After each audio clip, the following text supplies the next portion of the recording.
আমার হৃদয়ের অন্তঃস্থল থেকে হার্দিক অভিনন্দন ও শুভেচ্ছা জানাচ্ছি। আমার পূর্ববর্তী বক্তা অলরেডি বলেছেন বিস্তরভাবে যে আমরা কেন এখানে এসেছি। আজ থেকে প্রায় 1 থেকে 2 মাস আগের থেকেই আমার কাছে এই রমেশ উচ্চতর মাধ্যমিক স্কুলের যারা শিক্ষকরা আছেন আমার সাথে নিয়মিত দেখা করেছেন 2বার 3বার। তো এই যে আজকের এই যে প্লাটিনাম জয়ন্তী উদযাপন হবে সেই উপলক্ষে ওনারা আমার কাছে আবেদন রেখেছিলেন যাতে আমাদের লোকসভার যিনি স্পিকার মহোদয় আছেন শ্রী ওম বিরলাজি উনি যদি আসেন, কারণ 75 বছর তো এমনিতে না, একটা গুরুত্ব আছে।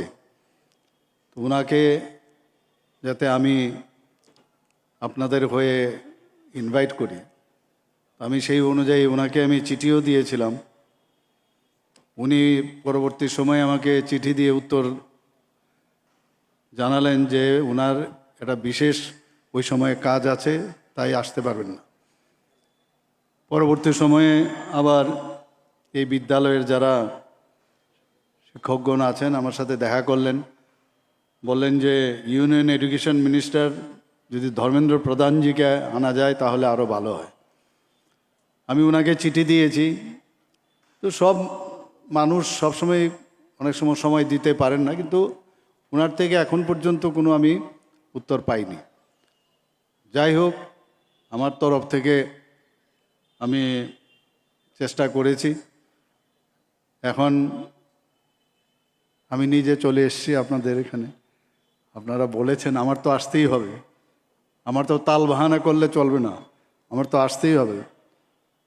তো এখানে আজকে রমেশ ইংরেজি মাধ্যমের যে উচ্চতর মাধ্যমিক স্কুলের যে 75 বছর যে প্লাটিনাম জয়ন্তী উদযাপন, সেই উপলক্ষে আজকে আমাদের মাঝে মঞ্চে উপস্থিত আছেন যিনি একটু আগে ওনার মূল্যবান বক্তব্য আমাদের সামনে রেখেছেন এবং বিস্তৃত আলোচনা উনি রেখেছেন, সবার প্রিয় এবং এই এলাকারই আপনাদের মধ্যে আমি বলবো যে একজন বিশিষ্ট ব্যক্তি, নয়নের মণি, আমাদের ত্রিপুরা সরকারের মাননীয় মন্ত্রী শ্রী প্রণজিৎ সিংহ রায়, ফিনান্স এবং অন্যান্য দপ্তরের।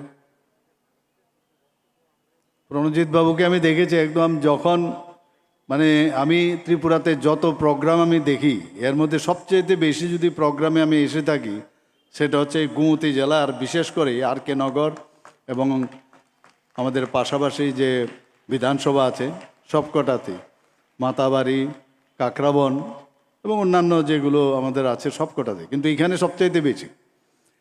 আগে তো মনে হতো যে উদয়পুর যাব, মনে হয় প্রিপারেশন লাগবে 10 দিন আগের থেকে প্রিপারেশন।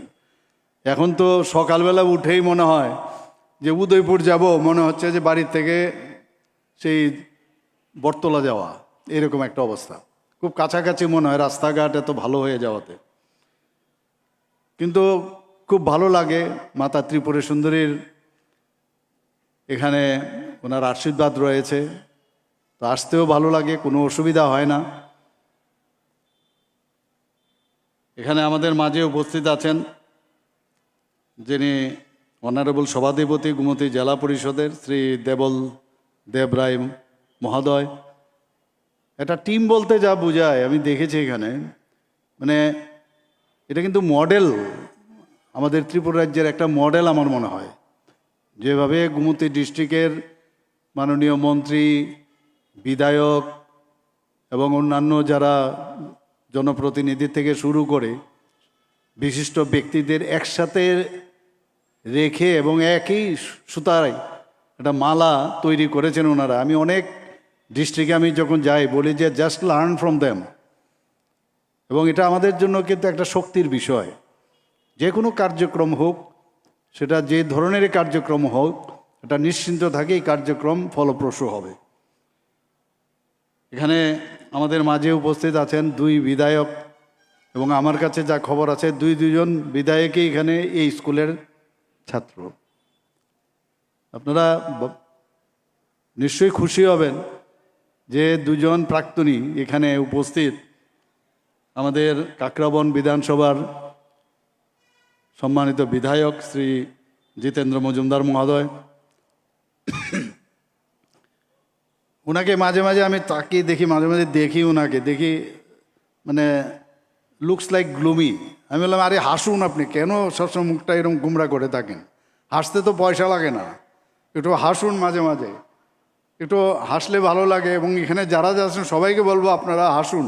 আরে দুঃখ কষ্ট থাকবে, তারপরে হাসতে প্রবলেম কি? যাই হোক, আমি এর মাধ্যমে ওনাকে হাসাতে পারলাম, এর জন্য আমি খুব খুশি। এখানে আমাদের মাঝে সবার দূর থেকে দেখলে যাকে বোঝা যায় যে আসছেন, আমাদের এই স্কুলের যিনি প্রাক্তনী শ্রী অভিষেক দেবরায় মহোদয়, মাতাবাড়ি কেন্দ্রের মাননীয় বিধায়ক। উনি একটু দেরিতে এসছেন। আমি বললাম যে ভালোই হয়েছে, দেরিতে আসাতে একটা স্পেশাল অ্যাট্রাকশন পেল, আলাদা করে ওনাকে রিসা দেওয়া হয়েছে। তো এটাতে কিন্তু দুটো বিষয়। অ্যাকচুয়ালি আমি যে এটা ঠিক আমি মেনে নিলাম না, তুমি ডিসিপ্লিনের বাইরে গেছো, আগামী দিন করবে না হয়তো, আবার আরেক দিকে তাকে সম্মানও দিলাম। তো এটা মাঝে মাঝে আমার ইচ্ছে করে আমি করি, খুব ভালো। এবং এখানে আমাদের মাঝে চেয়ারপারসন উদয়পুর মিউনিসিপ্যাল কর্পোরেশনের যেটা টিমের মধ্যে আমি যে টিম, আমাদের প্রণজিৎ বাবুর যে team, one of the members of that team Shri শীতল চন্দ্র মজুমদার, অত্যন্ত সজ্জন ব্যক্তি, সবসময় এই বয়সেও যেভাবে কাজ করেন এবং চিন্তা সবসময় করেন। এখানে প্রিন্সিপাল মহোদয় আছেন, incharge Udaipur Ramesh high school, উনিও খুব সুন্দরভাবে স্কুল সম্পর্কে, এবং উনিও প্রাক্তন এই স্কুলের। কত বড় এটা আনন্দের বিষয়, আমি এই স্কুল থেকে পাশ করলাম, আবার এই স্কুলের আমি প্রধান হিসাবে কাজ করলাম। এর থেকে আত্মতৃপ্তি আর কি হতে পারে? আজকে যারা এখানে আছে ওরা কিন্তু যখন কোনো দিন এই জায়গাটায় আসবে তখন ওদের কাছে কি একটা ফিলিংস হবে, জাস্ট ইমাজিন। এর থেকে বড় জিনিস আর ওই উপরওয়ালাই সব ঠিকঠাক করে রাখে। এখানে আমাদের ডিএম মহোদয় আছেন শ্রী রিঙ্কু লাথুর, এবং ভালো কাজ করছেন আইএস। আমি মাঝে মাঝে ওনার সাথে ফোর্টনাইটলি আমার ভার্চুয়ালি কথাবার্তা হয় এই জেলাকে দেখে রাখা, এবং আমি দেখছি ভালো কাটছেন। এখানে শ্রী কিরণ কুমার কেএসপি মহোদয়, উনিও আছেন। উনি এখন অনেক দিন হয়ে গেছে, এখন ত্রিপুরার বাইরে যাওয়ার জন্য অনেক চেষ্টা করছেন। এবং যাই হোক, এগুলো তো এসপি এবং আইএসদের যেতেই হয় বাইরে, তো এনওসির জন্য বলেছেন, আমি এনওসি দিয়ে দিয়েছি, এখনও আসেনি ডাক, হয়তোবা যে কোনো সময় চলে যেতে পারেন। He is also very good officer.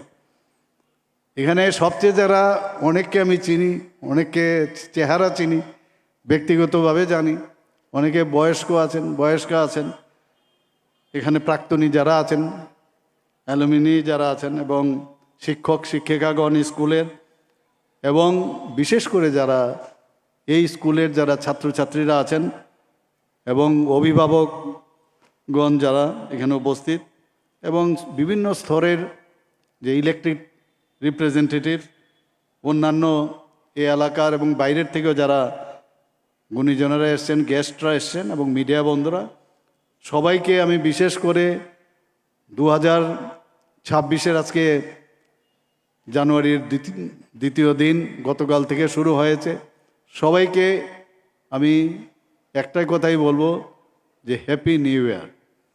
এবং নতুন ত্রিপুরা আমরা আগামী দিন করতে যাচ্ছি, এবং আমরা সমস্ত ত্রিপুরার যে জাতি জনজাতি, মণিপুরি এবং মাইনরিটি, এই সবাইকে নিয়ে যে থানসা, এই থানসা নিয়ে আমরা আগামী দিন ত্রিপুরাকে প্রতিষ্ঠিত করতে চাই।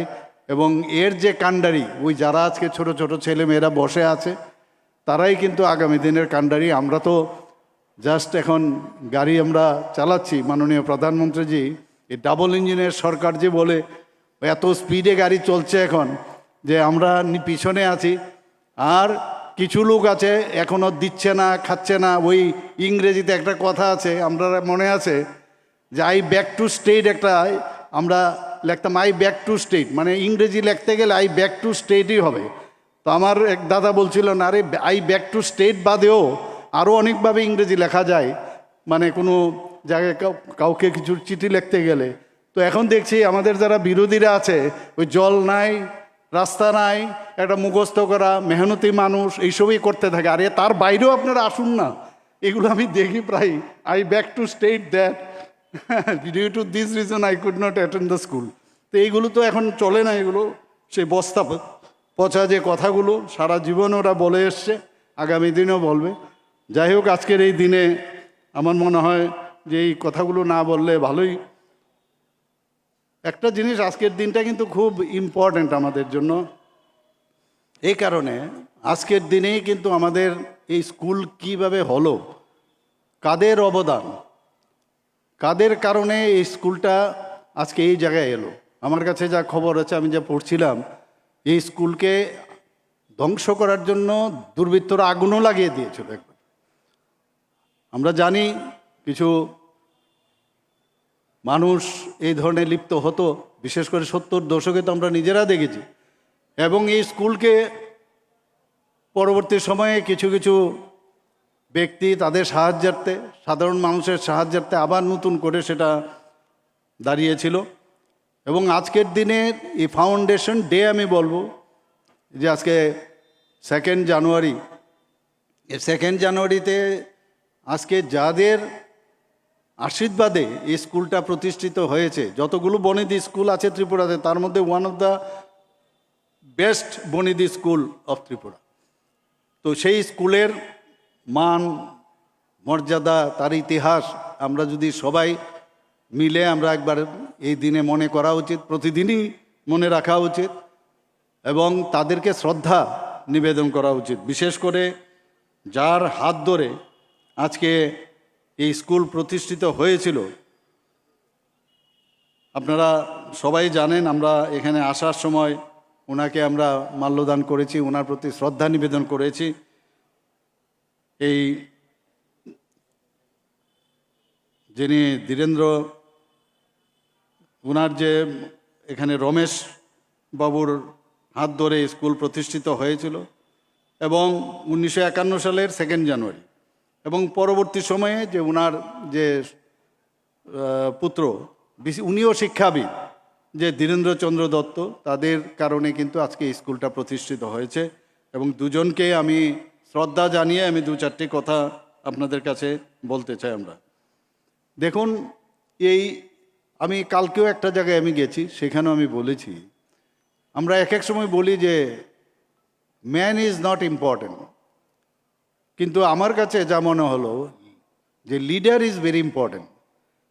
একা কারোর পক্ষে সম্ভব হবে না, কিন্তু লিডারশিপের মতো লিডার যদি থাকে তাহলে সেটা সম্ভব হয়। এবং সেটা আমাদের রমেশচন্দ্র দত্ত দেখিয়েছেন এবং ওনার সুযোগ্য পুত্র ধীরেন্দ্রচন্দ্র দত্ত সেটা দেখিয়েছেন। এবং এর জন্য যে পরিশ্রম, অক্লান্ত পরিশ্রম করেছেন, এমনিতে কিন্তু স্কুলটা হয়নি। প্রথম তো এটা নিজেরাই করেছে, অনেক আন্দোলন হয়েছে, পরবর্তী সময়ে সরকার হাত বাড়িয়েছে, তাদের ইনফ্রাস্ট্রাকচার লজিস্টিক সাপোর্ট দিয়েছে। দেওয়ার পরেও আজকে আমাদের এখানে আমরা যখন এখন পর্যন্ত ত্রিপুরাতে গভর্নমেন্ট এইডেড স্কুল প্রায় 42 আছে, এটাও একটা গভর্নমেন্ট এইডেড স্কুল। এখানে আমাদের যিনি ইনচার্জ হেডমাস্টার মশাই বলেছেন যে কিছু এখনও এখানের যারা স্টাফ, যারা টিচার, এগুলো অনেকটা খামতি আছে। তো আমরা একটা এর মধ্যে আমরা কথাবার্তা বলছি, ক্যাবিনেটও এই বিষয়ে আলোচনা হবে, যেখানে যেখানে আমাদের গভর্নমেন্ট এইডেড স্কুলগুলো আছে সেখানে যাতে যে পোস্টগুলো আছে সেগুলো যাতে ফুলফিল করা যায়, তার নিশ্চয়ই আমরা এই ব্যবস্থা আমরা করব। এবং আগামী দিন আমরা চাই যে এই ধরনের স্কুলগুলোকে তার যে ইতিহাস সেটা আরও যাতে সদর্থক চিন্তায় মাথায় রেখে তারা যেন আগামী দিন চলে, সেটা নিশ্চয়ই আমাদের সরকারের তরফ থেকে আমরা করব। এবং যে কোনো ইরাদা যদি আমাদের ঠিক থাকে এবং অনেস্টি যদি থাকে, কেউ আটকাতে পারবে না। এবং সেটার কিন্তু একটা প্রকৃত উদাহরণ আজকে এই রমেশ হাই স্কুল। পরবর্তী আগে তো বাংলা মিডিয়াম ছিল, ইংলিশ মিডিয়াম হয়েছে, টিবিএসসির মাধ্যমে এটার পরিচালিত হয়। এবং আজকে এখানে আমি যা আমাদের মাননীয় মিনিস্টার সাহেব অলরেডি বলেছেন, এখানে এই স্কুল থেকে মানে প্রচুর লিজেন্ড ব্যক্তি, শুধু ভারতবর্ষে রাজ্যে না, শুধু ভারতবর্ষে না, আন্তর্জাতিক স্তরেও বিদেশেও তারা স্ব মহিমায় ওনারা কিন্তু প্রতিষ্ঠিত হয়েছেন। কেউ বিচারপতি আছেন এখানে এই স্কুল থেকে পাশ করা, কেউ চিকিৎসক, কেউ ইঞ্জিনিয়ার, প্রকৌশলী, প্রযুক্তিবিদ এবং এডুকেশনিস্ট এবং টিচার, সিভিল সার্ভিসেসেরও অনেকে এখান থেকে পাশ করে হয়েছেন।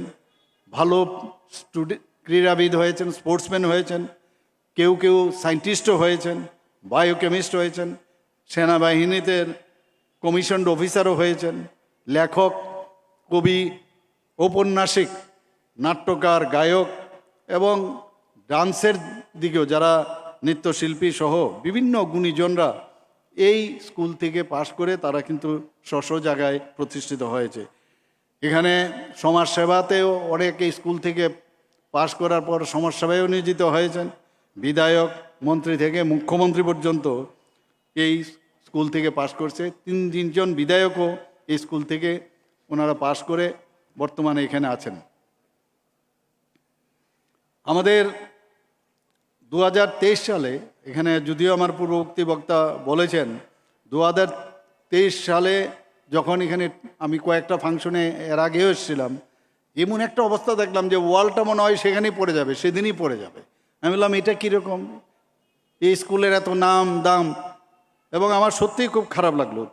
লাগার পর আমি বললাম যে না, এটাতে ঠিকভাবে করতে হবে। আরও কিছু কিছু দিল, দেওয়ার পরে আমরা 8,51,00,000 টাকা, যেটা আমার পূর্ববর্তী বক্তা বলেছেন যে নতুন ভবনের কাজ চলছে, অডিটোরিয়ামও নির্মাণের কাজ চলছে, প্রায় 8,51,00,000 টাকা দেওয়া হয়েছে।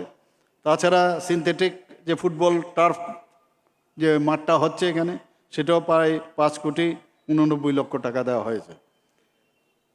এবং আমরা চাই যে সমস্ত স্কুল, কারণ স্কুল হচ্ছে একটা মন্দিরের মতো, এখানে যারা স্টুডেন্টরা আছেন, যারা আমাদের আগামী দিনের যারা ভবিষ্যৎ, তাদেরকে যদি প্রপার প্ল্যাটফর্ম না দেওয়া যায়, তাহলে কিন্তু আমরা মানে আমাদের ভবিষ্যৎ একটা বিরাট গ্যাপ চলে আসবে। গ্যাপ যাতে কোনো অবস্থা না আসে, সেই দিকে আমাদের নজর রাখতে হবে।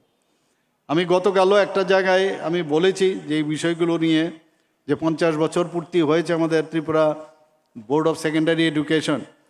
তো সেখানে আমি বলেছিলাম ওনাদেরকে যে আমাদের এই ত্রিপুরাতে এখন যেটা central board of secondary education, যেটাকে আমরা সিবিএসসি বলি, এক একটা বোর্ডের কিন্তু এক এক রকম কারিক্রম থাকে। তো সিবিএসসির যে কারিক্রম সেটা হচ্ছে একটা ইউনিফর্ম কারিকুলাম, কিন্তু তারা যেটার উপর জোর দেন, যেটাকে বলে স্টেম, STEM, স্টেম মানে সায়েন্স, টেকনোলজি, ম্যাথামেটিক্স এবং ইঞ্জিনিয়ারিং। অর্থাৎ এখান থেকে যারা সিবিএসসি থেকে পাশ করে, তারা কিন্তু আগামী দিনে এবং নিটের মধ্যে পরীক্ষা দেওয়ার জন্য ওদেরকে সেভাবে প্রিপারেশন করে। এখন আসুন আইসিএসসি কি Indian certificate of secondary education, তাদের কি ইচ্ছা, তারা কিন্তু কম্প্রিহেন্সিভ সিলেবাস ওনাদের আছে, এবং তারা ফোকাস করে analytic skill with strongness in the language. এইভাবে কিন্তু এক একটা মানে বোর্ডের কিন্তু আলাদা আলাদা আছে। আমাদের সময়ে আমাদের মনে আছে 1976 থেকে Tripura board of secondary education হয়। এর আগে রাজন্য আমল থেকে 1975 পর্যন্ত West Bengal board of secondary education ছিল।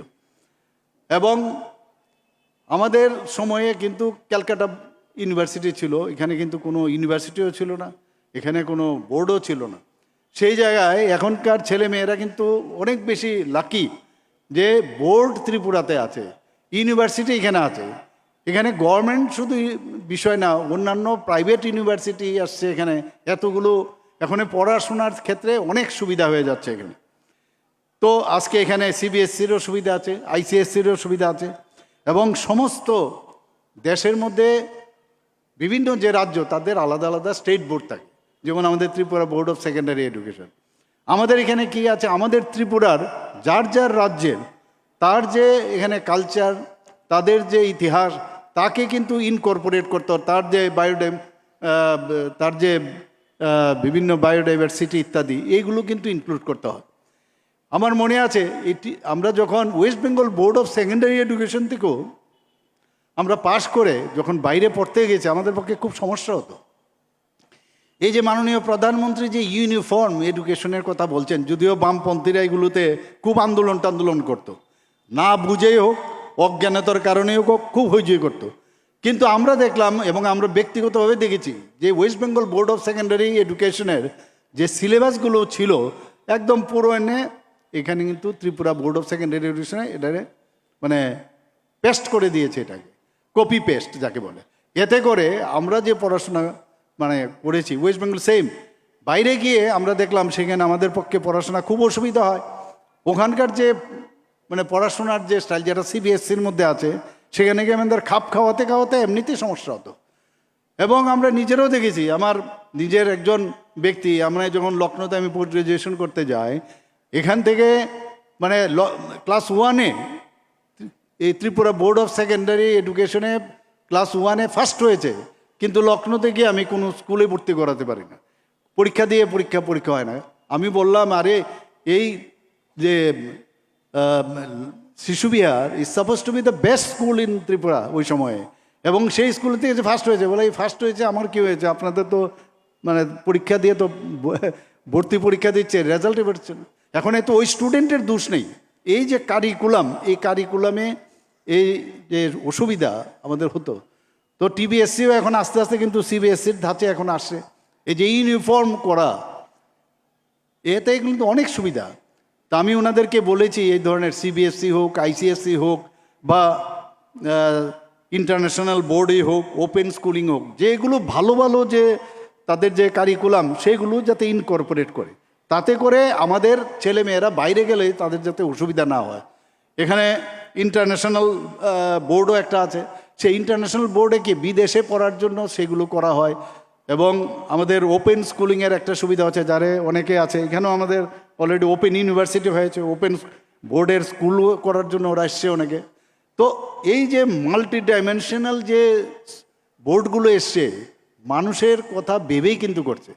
এখন একটা ইউনিফর্ম মাননীয় প্রধানমন্ত্রীজি যে কারণে যে ন্যাশনাল এডুকেশন পলিসি কিন্তু এই কারণেই উনি করেছেন, যে একটা মানে ন্যাশনাল এডুকেশন পলিসি করলে কিভাবে আমাদের পড়াশোনা আমাদের ছেলে মেয়েদের করতে হবে সেই বিষয়ে উনি কিন্তু রেখেছেন। এবং এই যে মাননীয় প্রধানমন্ত্রীজি জাতীয় শিক্ষানীতি 2020-তে সেটা করলেন, এটা মানে এমনভাবে সুপরিকল্পিত একটা রোড ম্যাপ উনি যেভাবে উন্মোচন করেছেন, আগামী এটার এখন কিন্তু এফেক্ট আমরা পাবো না, আগামী দিনের যারা ছেলে মেয়েরা আছেন তাদের থেকে কিন্তু আমরা সেটা পাবো। এবং এতে করে আমাদের যে প্রাচীন যে আমাদের ঐতিহ্য, গুরুকুলের যে ঐতিহ্য এবং জ্ঞান চর্চার যে উত্তরাধিকার এবং আধুনিক যে বিজ্ঞান, তার সাথে চিন্তা করে কিন্তু এই ন্যাশনাল এডুকেশন পলিসি করা হয়েছে। আমরা জানি যে আমাদের ছেলে মেয়েরা এখন বাইরে গেলে আমরা কিন্তু খুব খুশি হই যে আমার ছেলে বিদেশে পড়ে, আমার মেয়ে বিদেশে থাকে। কিন্তু একটা সময় আপনারা সবাই জানেন যে বাইরের থেকে ভারতবর্ষে পড়তে আসতো। আজকে যদি আমরা মানে নালন্দা বিশ্ববিদ্যালয়ের কথা কই, আমরা যদি তক্ষশিলার কথা বলি, আমরা যদি বিক্রমশিলার কথা বলি, আমরা যদি বল্লভীর কথা বলি, যদি আমরা উদন্তপুরীর কথা বলি, সারদা পীঠের কথা বলি, এরকম প্রচুর ইউনিভার্সিটি ভারতবর্ষে ছিল, বিদেশ থেকে এখানে পড়তে আসতো। এইগুলো কিন্তু হারিয়ে গিয়েছিল, কারণ মোগলরা এসে রাজত্ব করেছে, তারপর ইংরেজরা রাজত্ব করেছে 200 বছরের উপর। এতে করে আমাদের যে মানে এই যে আমাদের শিক্ষাক্ষেত্রে বিরাট লস, শিক্ষা এবং মানে চিকিৎসা ক্ষেত্রে আমাদের এখানে যেভাবে নষ্ট করেছে আমাদের, সেইগুলো কিন্তু আমরা আমাদের ছেলেমেয়েরা বা আমরা কিন্তু সেই সুযোগটা পাইনি। আমাদের এই এডুকেশন পলিসি মাননীয় প্রধানমন্ত্রী যে মেইন, আমি বেশি বলবো না, কয়েকটা পয়েন্ট আমার মনে হয় আজকের দিনে এগুলো আলোচনা খুব দরকার। আমরা ঠিক আছে আজকে উদযাপন তো করবো, কিন্তু এই বিষয়গুলো আমরা জানার দরকার যে যে uniqueness of new education policy সেটা কি বলছেন। Comprehensive approach connected with a particular subject, অর্থাৎ এটা ইনক্লুডিং এভরিথিং, সব কিছু এর মধ্যে থাকবে, কোনোটা যেন বাদ না যায়, এর জন্য এই কম্প্রেহেন্সিভ অ্যাপ্রোচ থাকবে to make India a global knowledge and super power in the world. আর কি emphasis holistic learning, digital integration and vocational training, খুব ইম্পর্টেন্ট এখন ভোকেশনাল ট্রেনিং আমরাও এখন বিভিন্ন স্কুলে আমরা দিচ্ছি।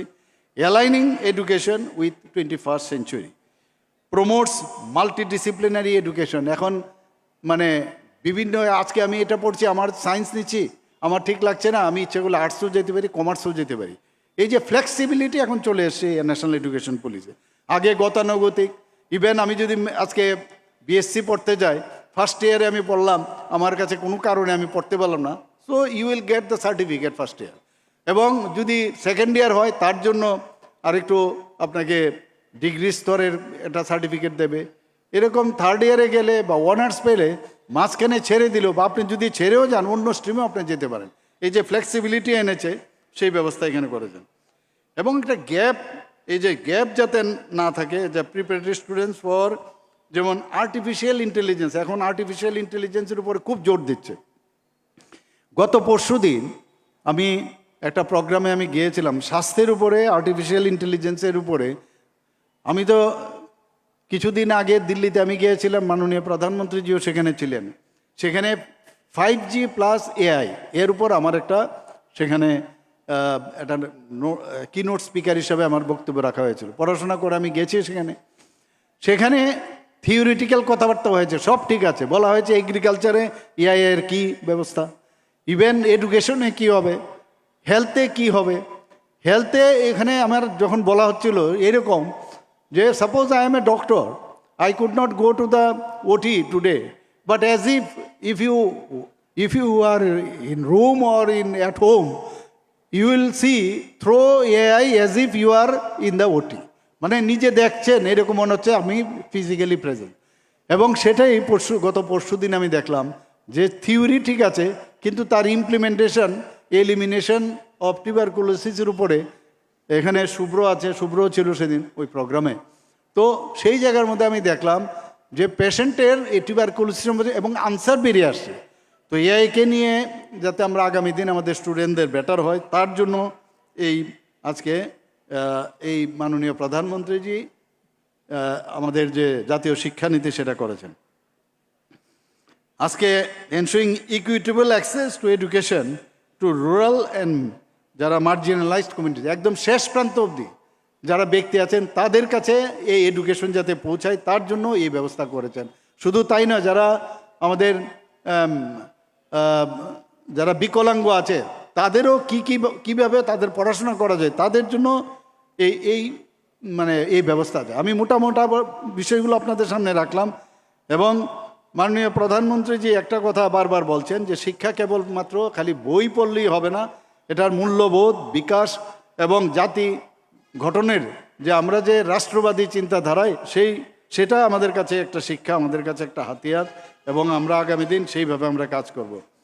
বন্ধুগণ, আমরা সবাই জানি যে এই যে শিক্ষা, আমরা অনেকেই কিন্তু কম জানলে কিন্তু আরেক সমস্যা, মানে জানলে খুব অসুবিধা, কিন্তু কম জানলে আবার কম জেনে নিজেকে আমরা জাহির করার চেষ্টা করি আমরা সব জানতা।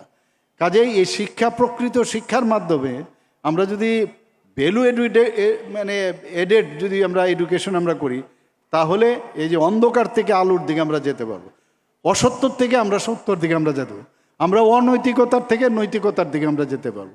তো সেইগুলোই আমাদের, এবং শিক্ষা মাধ্যমে আমাদের যে মনকে গঠন করা যে বিষয়, নিজেকে স্টেবল রাখা, সেটা কিন্তু দরকার। এখানে অনেক স্টুডেন্টরা আছেন, এই বয়সে আমরাও অস্থির ছিলাম, আমরা কিন্তু এখন যে কথাগুলো বলছি সেগুলো ওরা হয়তো বা শুনতে চেষ্টা করবে না।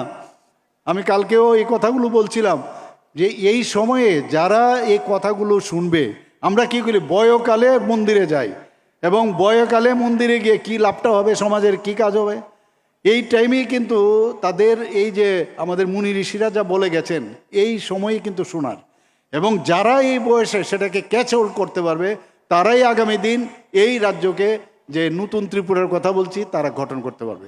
এখানে যারা আমি গার্জিয়ান যারা আছেন তাদেরকে আমি বলবো, কিছু আজকেও আমি পেপারে দেখেছি, আমার কথার কিছুটা এখানে টেনেছে ওরা, যে কিছুটা আধ্যাত্মিক যে বিষয় সেটা কিন্তু সমস্ত স্কুলের ছেলে মেয়েদের সেটা মেডিটেশন করা খুব প্রয়োজন। ইভেন আমি একটা জায়গায় গেছিলাম, সেখানে খেলাধুলার একটা প্রোগ্রাম ছিল। আমি বললাম যে খেলার আগেও অন্তত 10 মিনিট আপনারা মেডিটেশন করুন বা 15 মিনিট করুন, এবং খেলার পরও 10 থেকে দেখবেন আপনার খেলার যে ছন্দ সেটাও কিন্তু একটু আলাদা হয়ে যাবে। তো এটা আমাদের মনে হয় খুবই উচিত। এবং এটা এই শিক্ষা কিন্তু আমার যতটুকু মনে হয় যে এটা কিন্তু একটা ব্রিজ, যে আমি অজ্ঞ এবং তাকে জানবার জন্য যে ব্রিজ সেটা হচ্ছে এই শিক্ষা। এবং আমরা জানি যে স্বামী বিবেকানন্দ কি বলেছেন, যে আমাদের মধ্যে সব কিছু আছে, আমাদের মানুষের যে অন্তর্নিহিত যে পূর্ণতা সেটা আমরা কিন্তু আমরা নিজেরা জানি না যে I am strong, I have everything, I have been given the মানে এভরিথিং ইন মাই মানে in my body, in my soul, everything in my mind. এটাকে এক্সপ্লোর করার যে টাইম সেটা যদি হয় তাই পূর্ণতা। আমরা এদিক সেদিক ঘুরে লাভ হয় না, এবং সেদিন যেটা বুঝবে তবেই মানুষ বুঝতে পারবে। এখানে আরেকটা সর্বপল্লী রাধাকৃষ্ণন, যে আপনারা জানেন যে এত বড় ফিলোসফার এবং ইন্ডিয়ান একাডেমিক, এবং শুধু তাই নয়, উনি একটা স্টেটমেন্ট বলবে, former vice president of India, উনি কি বলেছেন, knowledge without action is useless, knowledge without action is useless. আবার উল্টো দিকে আবার কি বলছেন উনি, and action without knowledge is foolishness. তো এই যে আমাদের মহান ব্যক্তিরা এই কথাগুলো বলেছেন, এমনিতেই বলেনি। এদের কথা শুনে আমরা আগামী দিন আমরা যদি এই বিষয়গুলোকে বোধগম্য করি, তবেই আমরা আগামী দিন আমরা এই রাজ্যকে আমরা সামনের দিকে এগিয়ে নিয়ে যেতে পারব। মাননীয় প্রধানমন্ত্রী যে এখানে যারা আজকে সবচেয়ে বড় ওনার কাছে যে শক্তি সেটা হচ্ছে এই যে 18 থেকে 35 বছর মানে সবচেয়েতে হিউম্যান রিসোর্স ভারতবর্ষের মধ্যে কিন্তু আছে, এবং তার উপর ভিত্তি করে উনি স্বপ্ন দেখছেন, আগামী দিনের স্বপ্ন দেখছেন। এবং প্রায়শ আপনারা দেখেছেন যে পরীক্ষা পে চর্চা, উনি প্রায়শ আপনাদের সাথে সবার সাথে কথা বলেন। অর্থাৎ এই যে স্ট্রেস পরীক্ষার সময়, আমরাও নিজেরাও সবসময় কোনো একটা মানে পরীক্ষার সময় আমাদের স্ট্রেস হতো। আগে কোনো প্রধানমন্ত্রী আমার মনে হয় না এইভাবে যে মন কি বাত অনুষ্ঠান, যেরকম একটা এক্সেপশনাল একটা মন কি বাত অনুষ্ঠান উনি প্রতি লাস্ট রোববারে প্রতি মাসে করেন, সেই এইভাবে পরীক্ষা পে চর্চা, পরীক্ষার আগে সেটা মাধ্যমিক এবং উচ্চ মাধ্যমিকের সমস্ত ভারতবর্ষের মানুষ যারা স্টুডেন্ট আছে তাদের কাছে কথা বলেন। এবং যখন কথা বলেন তখন দেখা যায় স্টুডেন্টরা কিন্তু অনেক রিল্যাক্স থাকে, কারণ ভয়ে থাকলে তার ভিতরের যে পূর্ণতা যেটা আছে সেটা কিন্তু কোনো অবস্থায় সেটা প্রকাশ পাবে না, ভয় পেলেই কিন্তু সমস্যা। তো সেই জায়গায় উনি বারবার বলছেন যে তরুণ প্রজন্মে হচ্ছে আমার স্বপ্ন, এবং যদি আমরা তাদেরকে প্রপারলি আমরা প্ল্যাটফর্ম দিতে পারি। এই পরীক্ষা পে চর্চায় উনি দেখেছে, উনি বারবার আমাদের সামনে আমাদের স্টুডেন্টদের সাথে কথা বলেন। আজকে আমাদের এখানে আমাদের ত্রিপুরা সরকার কিছু জিনিস আমরা নতুন কিছু আমরা প্রোগ্রাম আমরা নিয়েছি। নিপুণ ত্রিপুরা আমরা ত্রিপুরাতে করেছি। What is Nipun? National initiative for proficiency in reading with understanding and numerics. অর্থাৎ বেসিক যে শিক্ষা, রিডিং পড়া, লেখা এবং মৌলিক স্তরে যে অঙ্ক শেখা, আমরা নিজেরাও যদি আমরা দেখি একটা ভয় ভীতি কিন্তু একদম প্রথম থেকেই থাকে। অঙ্কের নাম শুনলে অনেকে বলে বাপরে সারলো। তো এই যে প্রথম থেকে যদি ফাউন্ডেশন স্ট্রং হয়, এর জন্য আমরা Nipun short form national initiative for proficiency in reading and understanding and numeracy, সেটা আমরা 2022 সালের আমরা 18ই নভেম্বর আমরা সেটা শুরু করি। এবং বয়সটা কত? 3 থেকে 7 বছরের। এবং সেকেন্ডে যারা পড়ে মানে দ্বিতীয় শ্রেণীতে, তাদের জন্য আমরা এই নিপুণ ত্রিপুরা আমরা স্টার্ট করি। বিদ্যাসেতু মডিউল আরেকটা আমরা শুরু করেছি, সেটা কি 7 সপ্তাহের একটা মডিউল কোর্স। যারা প্রথম শ্রেণীর যারা শিক্ষার্থী, এটা বাইরের থেকে আসে, স্কুল কলেজ অন্য বাড়ির থেকে আসে, ডাইরেক্ট কেউ আসে, বা অন্য বাড়ির থেকে আসে, অন্য স্কুল থেকে আসে, তারা কিন্তু হঠাৎ করে ক্লাসের ভিতর ঢুকলে অনেকটা একটা ভয় ভীতির থাকে। তো খেলার ছলে তাকে যে অ্যাক্লামাইটাইজ করা যায়, তার জন্য বিদ্যাসেতু মডিউল আমরা 7 সপ্তাহের একটি আমরা ব্রিজ কোর্স আমরা শুরু করেছি। এবং এই যে আমরা নতুন একটা জিনিস করলাম, এনসিইআরটির ওরা এসে এত প্রশংসা করলেন এবং মানে বলছেন যে এই মডেল সারা ভারতবর্ষে নিয়ে যাওয়া উচিত। আমিও দিল্লিতে যখন এনসিইআরটির মাননীয় যিনি এডুকেশন মিনিস্টার আছেন, ইউনিয়ন মিনিস্টার, ওনার সামনেই কথা হচ্ছিল। এতে করে বিভিন্ন যেমন কারোর আর্থসামাজিক সেই রকম অবস্থা নাই, বিভিন্ন স্তরের আছেন, একে একসাথে নিয়ে এই যে একটা মডিউল তৈরি করে বিদ্যার এবং সেতু, মানে ইওর এডুকেশন প্লাস ব্রিজ করে এই যে করা হলো যে সবাই আমরা এক, সেই ব্যবস্থাটা আমরা কিন্তু করছি। মিশন মুকুল আরেকটা আমরা কোর্স আমরা শুরু করেছি। মিশন মুকুলটা কি, যারা আঙ্গনওয়াড়ি কেন্দ্রের টিচাররা আছেন তাদেরকে, কারণ আলটিমেটলি আঙ্গনওয়াড়ি থেকে কিন্তু এরা স্কুলে আসবে, তো ওই আঙ্গনওয়াড়ি স্কুলের টিচারদের আমরা কিন্তু একটা ট্রেনিং আমরা দেই, যাতে করে স্টুডেন্টরা যখন আসবে এবং তাদেরকে মাঝে মাঝে স্কুলে ভর্তি হওয়ার আগে তাদেরকে প্রাইমারি স্কুলে নিয়ে আসা এবং এই স্কুলের যে পরিবেশ তার সাথে যেন কাপ খাওয়া। আরেকটা জিনিস আমরা করেছি নিপুণ কর্নার, নিজের হাতে তৈরি করা জাদুই পিঠেরা, একটা আপনারা নিশ্চয়ই এর মধ্যে দেখেছেন, যারা টিচার আছেন জানেন যে নিপুণ কর্নার আমরা অনেক স্কুলের ক্লাসের মধ্যেই নিজেদের বানানো খুব স্বল্প খরচে রাখা আছে, এবং অনেক জিনিস ম্যাথেই হোক, বিজ্ঞানেই হোক বা বিভিন্ন যেসব এনভায়রনমেন্টের বিষয় হোক, এগুলো কিন্তু নিজেরাই কাগজে দিয়ে বানানো হয় বিভিন্ন জিনিস দিয়ে, সেগুলো ক্লাসের মধ্যে থাকাতে খেলার ছলে কিন্তু ওরা পড়াশোনা করতে পারে। তো একের পর এক আমরা চেষ্টা করছি যে এই ধরনের ইনোভেটিভ কিছু করার, এবং টিএলএম আর একটা জিনিস আমরা সেটাকে বলি টিচিং লার্নিং ম্যাটেরিয়াল, যেটা আমি একটু আগে বললাম যে নিজেরাই স্টুডেন্টরা সেটা তৈরি করেন, কম খরচে স্টুডেন্ট মানে এই ধরনের টিচিং লার্নিং ম্যাটেরিয়াল সেটা তৈরি করে। এর জন্য কয়েকবারই আমাদের ডিস্ট্রিক্ট লেভেলও হয়েছে, স্টেট লেভেলেও এই ধরনের প্রোগ্রাম হয়েছে। আরেকটা বিষয় আপনারা, এটা আমরা কিন্তু কোনো সময় এই সুযোগটা পাইনি, যে আমি কি, আমার মধ্যে কি আছে। এক একটা মানুষ মানে we are all born for some purpose, specific purpose. Government আমাদের গভর্নমেন্টের তরফ থেকে শহর যে কার্যক্রম, মানে আনন্দের সাথে ওই শিশুর ভিতরে আসলে কি লুক্কায়িত আছে সেটা বের করার একটা কার্যক্রম আমরা করেছি। তাকে বিভিন্ন বিষয়ে প্রশ্ন করা, তাকে জিজ্ঞেস করা। তো এতে করে এই যে ক্লাস 1 থেকে ক্লাস 8 পর্যন্ত এটা আমরা ছাত্রছাত্রীদের মধ্যে সহজ একটা কার্যক্রম, আমরা একটা আনন্দদায়ক শিক্ষা ব্যবস্থা আমরা করেছি। বিদ্যাজ্যোতি স্কুল আমরা 125টা বিদ্যাজ্যোতি স্কুল করেছি, আপনারা জানেন। এই Vidyajyoti school English medium school CBSE, সেটা যখন আমরা করি তো অনেকে কিন্তু ফার্স্ট যখন হয় রেজাল্ট বেরোলো এ নিয়ে খুব হইচই, বিরোধীরা তো ঘুম থেকে উঠেই দেখে কোথায় ফল্ট ফাইন্ডিং, এই বিদ্যাজ্যোতি নিয়ে খুব হইচই। এবার দেখলেন এত ভালো রেজাল্ট হয়েছে বিদ্যাজ্যোতির, মানে কোনো জায়গায় 100% রেজাল্ট, কোনো জায়গায় 86%। তো বিদ্যাজ্যোতি উই আর সাকসেসফুল, এবং আমি বলছি না এতে আত্মতুষ্টির অবকাশ আছে, আমরা যাতে আরও ভালোভাবে করা যায় সেই ব্যবস্থা আমরা করছি। আমরা সুপার 30 একটা প্রকল্প আপনারা জানেন যেটা শুরু করেছি, যারা 30 জনকে আমরা বেছে নিয়েছি, যারা ভালো রেজাল্ট করবে তাদেরকে পরীক্ষার মাধ্যমে, তাদেরকে এই প্রকল্পের মাধ্যমে তাদেরকে বিশেষ ট্রেনিং দেওয়া। এখন পর্যন্ত আইআইটিতে 8 জন এই সুপার 30তে পেয়েছে, 12 জন এমবিবিএসে পেয়েছে এবং 13 জন এনআইটিতে ভর্তির সুযোগ লাভ করেছে। আমরা নবম শ্রেণীর, আমি এখানে যারা গ্রামে গঞ্জে আমি বহু জায়গায় যাই, মেয়েরা একটা বাইসাইকেল পাওয়া এটা সাংঘাতিক বিষয়। আমাদের ক্লাস 9-এর এখন পর্যন্ত প্রায় 1,22,500-র উপরে ছাত্রীদের আমরা, যারা উইমেন এম্পাওয়ারমেন্টের কথা এতদিন আমরা মাননীয় প্রধানমন্ত্রীজি বলেছেন, এবং এটা গ্রাউন্ডিং কিন্তু আমরা সেটা করছি। সেখানেও আমরা এই নবম শ্রেণীর যারা মেয়েরা আছেন তাদেরকে এই বাইসাইকেল আমরা দিয়েছি।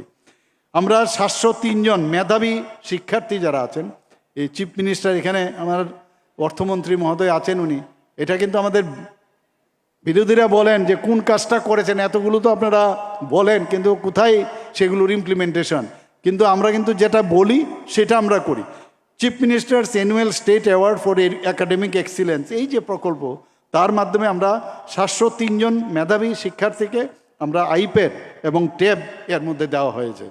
আমরা পিএমসি স্কুল আরও আস্তে আস্তে করে আরও স্কুল আমরা পরিবর্তন করি। পিএমসি স্কুল যখন হয় তাহলে তার ইনফ্রাস্ট্রাকচার এবং অনেক সুবিধা কিন্তু পাওয়া যায়, এবং গভর্নমেন্ট অফ ইন্ডিয়ার থেকে সেই সুযোগ পাই। 84 আমরা নর্মাল যে স্কুল আছে আমাদের ত্রিপুরা সরকারের, সেটাকে আমরা 84 স্কুলকে আমরা রূপান্তরিত করেছি। আমরা 12টি বিদ্যালয়কে হাই স্কুল এবং 8টি বিদ্যালয়কে উচ্চ মাধ্যমিকে উত্তীর্ণ করেছি আমরা, শিক্ষা 26 শিক্ষাবর্ষে। আগামী দিন আমরা করব আরও। আপনারা শুনে খুশি হবেন যে আইসিটি প্রকল্প 1384 বিদ্যালয়টা আমরা আইসিটি প্রকল্প শুরু করেছি। 435টি এই যে বৃত্তিমূলক যে ক্লাস, সেই শিক্ষা সেই ব্যবস্থা করছে। স্মার্ট ক্লাসরুম, আমরা তো স্মার্ট ক্লাসরুম ভাবতেই পারি না। আগে তো ওই চক আর সে ব্ল্যাকবোর্ড, এখন 3 ডাইমেনশনালে আমরা কিন্তু স্মার্ট ক্লাস আমরা দেখতে পারি। প্রায় 1210টি স্মার্ট ক্লাস রুম চালু করেছি। টিঙ্কারিং ল্যাব, ইনোভেটিভ আইডিয়া, ছেলে মেয়েরা গিয়ে নিজেদের মতো করে সেখানে ড্রোনও হতে পারে বা অন্যান্য সব জিনিস টিঙ্কারিং ল্যাবে ইনোভেটিভ যে ল্যাব সেটা 367টি স্কুলে করেছি। পার্সোনাল আপডেটিং লার্নিং ল্যাব প্রায় 180টিতে। আমরা জানেন যে বন্দে ত্রিপুরা একটা চ্যানেল আমরা শুরু করেছি এবং 5টি পিএমই বিদ্যা ডিটিএইচ চ্যানেলও শুরু করেছে। অনেকে বাড়ির থেকে বসেও তারা পড়াশোনা করতে পারে। ভার্চুয়ালি অনেক কিছু এখন করা যায় এবং চ্যানেলের মাধ্যমে সেই সুবিধা আমরা করেছি। এখানে আরেকটা যে বিষয়, যারা অনেকে আছে সায়েন্সের সাথে যত বেশি স্টুডেন্টরা যুক্ত থাকবে তাতে করে আমাদের যে আগামী দিনে যে ভারতবর্ষ এবং ত্রিপুরা বা অন্যান্য রাজ্য সেটা কিন্তু অনেক সুবিধা হয়। তার জন্য তাদেরকে বিজ্ঞানের দিকে তাদের যাতে আকর্ষণ হয় তার জন্য আমরা বিজ্ঞান Tripura science talent search examination এবং ম্যাথ ট্যালেন্ট সার্চ এক্সামিনেশন আমাদের সরকার আসার পর সেটা শুরু করেছি।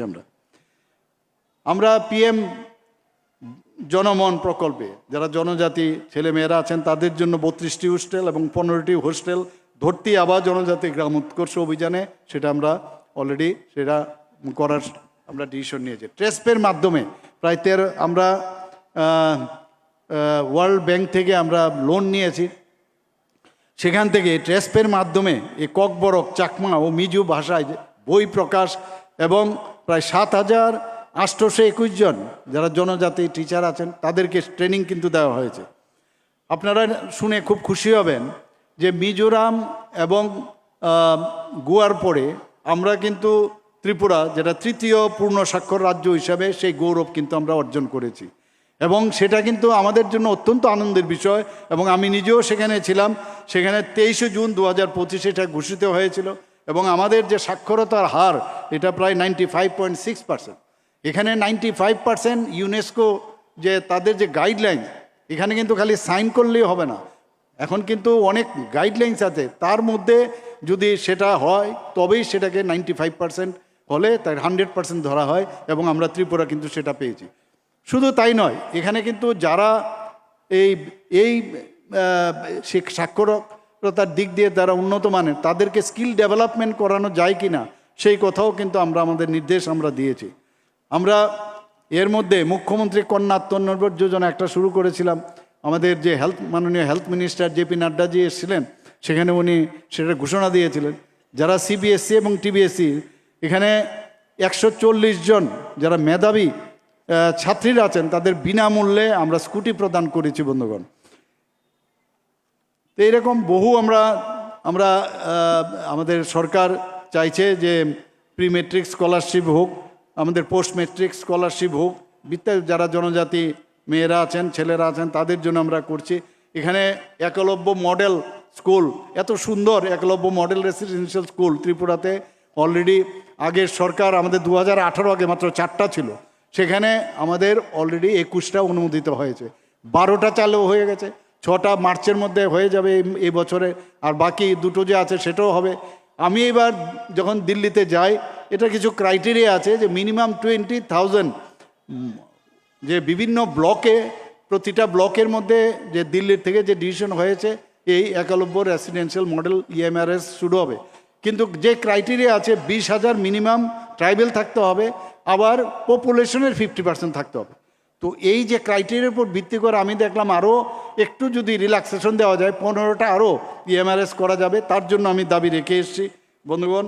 এবং আগামী দিনও আমি আশা করি যে আমরা এই স্বাস্থ্যের বিষয়ে আমরা আগামী দিন আরও একের পর এক ইনোভেটিভ আইডিয়া আমরা আনবো এবং আমাদের ছেলে মেয়েদের যাতে প্রপারলি এডুকেশন ত্রিপুরাতে পায় সেই ব্যবস্থা আমরা করব। আগে আমরা পড়াশোনার জন্য যারা 12th ক্লাস পাস করেছে বা 11th ক্লাস পাস করেছে কোথায় কি করবে, কোথায় যাবে, আমার মনে আছে যে একজন গার্জিয়ান আমার কাছে এসেছিলেন, এসে একদম হি ওয়াজ ক্রাইং লিটারালি। কি ব্যাপার? বলে আমার ছেলে আজকে আপনাদের ডেন্টাল কলেজে, গভর্নমেন্ট ডেন্টাল কলেজে চান্স পেয়েছে। তো বলে আমার পক্ষে, আমি একজন গরিব, সে নিট দিয়ে পেয়েছে নো ডাউট, কিন্তু আমার পক্ষে বাইরে যদি যেত সে, আমি কিন্তু ওকে পড়াতে পারতাম না। এর জন্য আপনার কাছে আমি এসছি আপনাকে একটা প্রণাম করতে, যে আমার ছেলে আজকে ডাক্তারিতে চান্স পেয়েছে। তো আমাদের এখানে এই সুযোগগুলো এখন এসছে। সেন্ট্রাল ইউনিভার্সিটি আছে, আমাদের স্টেট এমবিবি ইউনিভার্সিটি আছে, ন্যাশনাল ল ইউনিভার্সিটি এসছে, এখানে আমাদের এখানে ন্যাশনাল সংস্কৃত ইউনিভার্সিটি এসেছে। 6 থেকে 7টি আপনাদের এখানেও ইউনিভার্সিটি এসছে। তো 6-7টি নিউ প্রাইভেট ইউনিভার্সিটি হয়েছে। মেডিকেল সিট আমাদের সময় 12 থেকে 13টা, এখন 350টি সিট হয়েছে। আগামী দিন আরও 100টা সিট হওয়ার জন্য আমরা চেষ্টা করছি। এখানে ডেন্টালের আমরা 63 সিট এসছে, আমাদের সময়ে একটা সিট ছিল। বিএসসি নার্সিং 50টা সিট হয়েছে। আমাদের গভর্নমেন্ট এবং প্রাইভেট মিলে এএনএম জেএনএম পড়ার সুযোগ হয়েছে। এগ্রিকালচার কলেজ হয়েছে, ভেটেনারি কলেজ এখানে আছে, ফিশারি কলেজ হয়েছে, এনআইটি আছে, টিআইটি আছে, ল কলেজ আছে, জেনারেল কলেজ প্রায় 28টার মধ্যে হয়েছে। আবার নতুন নতুন আরও 3টা জেনারেল কলেজ আমরা করতে যাচ্ছি। তো সব মিলিয়ে আমাদের ন্যাশনাল ফরেন্সিক ইউনিভার্সিটি ত্রিপুরাতে আছে। ত্রিপুরাতে মেডিকেল হাব এবং এডুকেশন হাব আমরা আগামী দিন করছি। এবং আজকে আমি এই সুন্দর একটা মহতী অনুষ্ঠানে আমাকে এখানে আসার জন্য, আর দীর্ঘক্ষণ আপনারা আমাকে এই বলার সুযোগ দেওয়ার জন্য আপনাদেরকে আমি ধন্যবাদ দেব। এবং রমেশ ইংরেজি মাধ্যম উচ্চতর মাধ্যমিক স্কুলের যারা আজকে এই স্কুলকে এই জায়গায় নিয়ে এসছেন, রমেশবাবুর থেকে আরম্ভ করে ওনার যে পুত্র প্রয়াত ধীরেন্দ্রচন্দ্র দত্তকে, ওনাদের প্রতি আমার শ্রদ্ধা নিবেদন করে, এবং উপস্থিত মঞ্চে এবং নিচে যারা আছেন সবাইকে আমি ধন্যবাদ দিয়ে আমি আমার বক্তব্য শেষ করছি। নমস্কার, জয় হিন্দ, ভারত মাতা কি জয়। অনেক অনেক কৃতজ্ঞতা এবং অশেষ ধন্যবাদ মাননীয় মুখ্যমন্ত্রী